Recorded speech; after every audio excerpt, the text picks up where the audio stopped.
Siz telekeşi, önümü öldürýäňiz, ýa-da hyzmat berýäňiz. İşde üstünlük kazanmak üçin size näme gerek?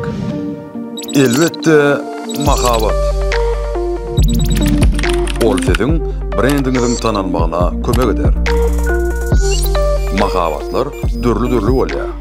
Onun içinde iň netijeli bolsa sosial torlarda goýulan mahabatlar.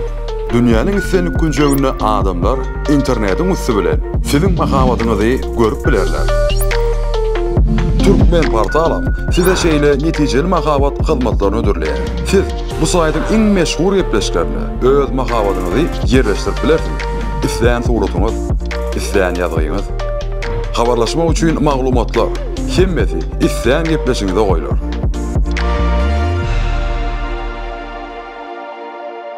Türkmen portal netijeli mahabat platformasy.